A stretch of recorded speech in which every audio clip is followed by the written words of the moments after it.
qui t'aime toucher. Moi, v'lais toucher Jésus. Moi, v'lais toucher dans la passe là.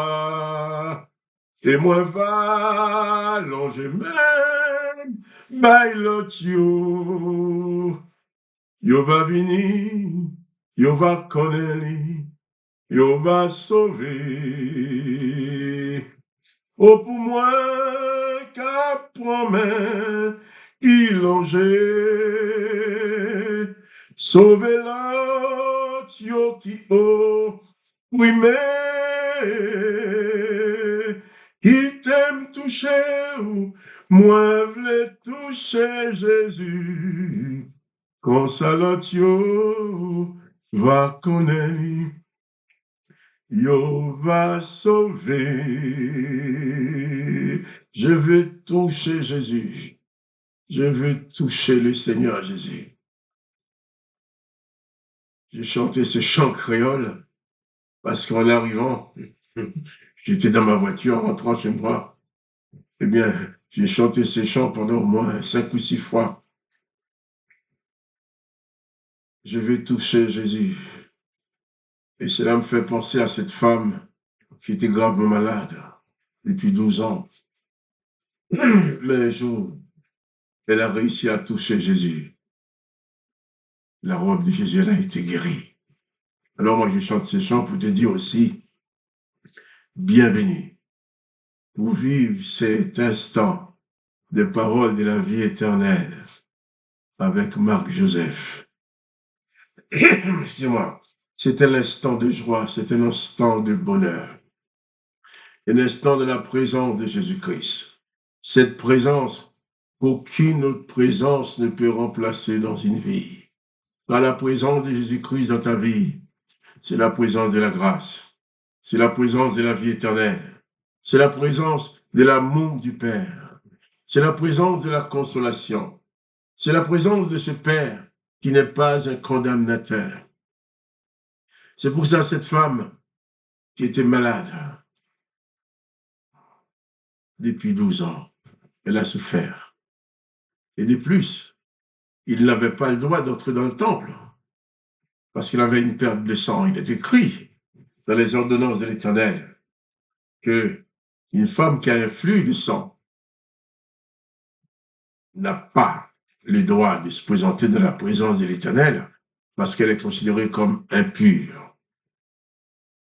Mais cette femme, quand elle a vu Jésus, elle a compris que Jésus n'était pas un repoussoir. Elle a compris que Jésus ne repoussait pas le pécheur, la pécheresse. Elle a compris que Jésus ne repoussait pas celui qui était malade parce qu'il a une maladie impure. Elle a compris que Jésus-Christ ne rejetait personne. Alors elle a dit, ah, aujourd'hui c'est mon jour. Si je peux seulement toucher le pan de sa robe, je serai guéri. Et cette femme a frayé un chemin malgré sa faiblesse. Elle a frayé un passage dans la foule. Heureusement, les gens de la foule ne savaient pas qu'elle était malade. Sinon, ils auraient tous pris la fuite en disant c'est une femme impure, il ne faut pas que son corps me touche, il ne faut pas toucher à cette femme-là parce qu'elle est impure. Mais Jésus-Christ appelle les impurs. Jésus-Christ appelle ceux que les hommes et les religions considèrent comme impurs. Jésus-Christ les appelle. Ceux qui sont rejetés par la religion, rejetés par les hommes, au nom de leur soi-disant sainteté, au nom de leur religion, Jésus-Christ les appelle. Il les dit, venez à moi, vous tous qui êtes fatigués, chargés, vous les rejetés, toi qui es rejeté par les autres, toi qui es repoussé par les autres, Jésus-Christ t'appelle et il t'accueille. Toi, à qui les autres ne veulent plus adresser la parole, Jésus-Christ t'appelle, il t'adresse sa parole pour te dire qu'il t'aime. Il veut absolument que tu sois sauvé. Toi que les autres regardent avec mépris, Jésus-Christ t'appelle et il t'aime. Toi que les autres repoussent, Jésus-Christ t'appelle et il t'accueille. Nous allons lire l'histoire de cette femme. D'habitude, après demain, nous continuerons la lecture de l'évangile de Matthieu. Mais j'ai eu tellement à cœur cette chanson, je veux toucher Jésus. pour que je sois guéri. Je vais toucher Jésus pour que je sois sauvé. Et toi aussi, tu peux. J'ai envie de te dire, toi aussi, tu peux toucher Jésus. Pour être guéri de ta situation, pour être sauvé de ta misère, de tes souffrances, pour être sauvé de tes péchés, pour être sauvé de toutes les malédictions que les autres ont projetées sur toi, pour être sauvé de toutes ces puissances démoniaques qui veulent dominer ta vie. Cette femme a touché Jésus. Il a touché la robe de Jésus, le pan du vêtement de Jésus. Il a touché et la puissance de l'amour de Jésus-Christ pour elle. Lui a donné la guérison. Lisons un petit peu l'histoire de cette femme dans l'évangile de Marc, chapitre 5.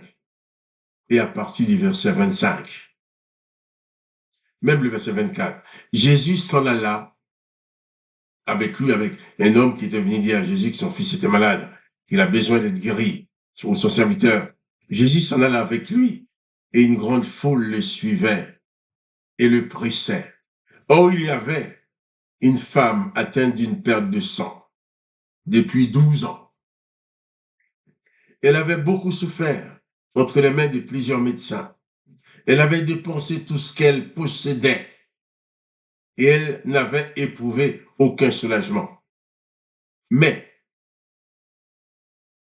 était allée plutôt en empirant.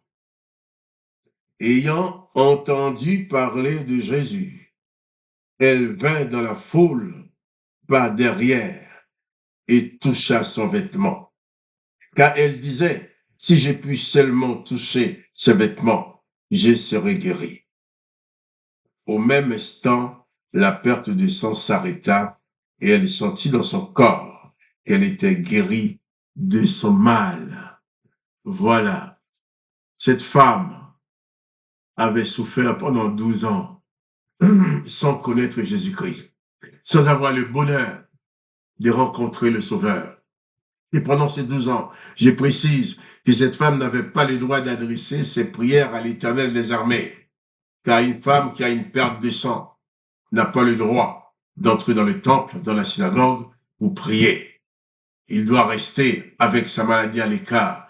Les hommes qui savent qu'elle est malade ne vont pas lui serrer la main, parce qu'ils disent, s'ils serrent la main à cette femme-là, ils vont devenir impurs. Voilà une femme réellement isolée dans toutes les dimensions de son être, sans espoir. Mais un jour, elle a entendu parler de Jésus. Elle a dit, si j'arrive à toucher au moins les vêtements de Jésus, je serai guéri. Heureusement, dans la foule, tout le monde ne la connaissait pas, tout le monde ne connaissait pas sa maladie. J'imagine son état de faiblesse. Arrivé dans cette foule qui suivait Jésus, a fouillé un passage jusqu'à arriver à la portée du Seigneur Jésus pour toucher le pan de ses vêtements. Mais l'effet d'avoir touché Jésus, elle a été guérie. Je ne connais pas ta situation. Je ne connais pas ton problème. Je ne connais pas tes besoins. Mais je connais une chose. Si tu parviens par la foi à toucher Jésus-Christ, si tu reçois Jésus-Christ dans ton cœur, il est la solution pour toi. Il est la solution à tes désarrois. Il est la solution à tes angoisses. Il est la solution, excusez-moi, je parle mal, hein. Jésus-Christ est la solution pour toi. Et c'est pour ça que je lis ces versets avec toi. Je lis ces passages avec toi pour te dire, touche Jésus par la foi dans ta maladie, dans ta détresse familiale, dans tes détresses personnelles, dans ta détresse matérielle, dans tes besoins, ou peut-être dans ta situation d'isolement. Tu es peut-être isolé de tous. Les autres ne veulent plus te parler. Les autres ne veulent plus avoir contact avec toi. Les autres passent leur temps à te critiquer. Tu es repoussé de tous. Mais Jésus-Christ ne te repousse pas. Il t'accueille. Car Jésus accueille les abandonnés, accueille les indésirables. Mais seulement viens à Jésus-Christ. Seulement, touche Jésus-Christ par la foi. Dis à Jésus-Christ, je viens à toi. Je veux que tu sois mon sauveur. Et tu seras guéri, tu seras sauvé. Je t'ai dit cela parce que j'ai expérimenté, d'autres l'ont expérimenté. La parole de Jésus-Christ est là. Si tu viens à Jésus-Christ, tu seras sauvé de toutes les malédictions et personne ne pourra te condamner. Car Jésus-Christ, c'est la liberté, c'est la grâce. Alors que le nom de Jésus-Christ soit béni. Et toi, tu puisses t'installer dans cette dimension de grâce en Jésus-Christ. Et quant à moi, Marc-Joseph, je te dis en cet instant même, pas de panique. Réalise seulement que Jésus-Christ est avec toi. Je te dis aussi à demain pour les paroles de la vie éternelle.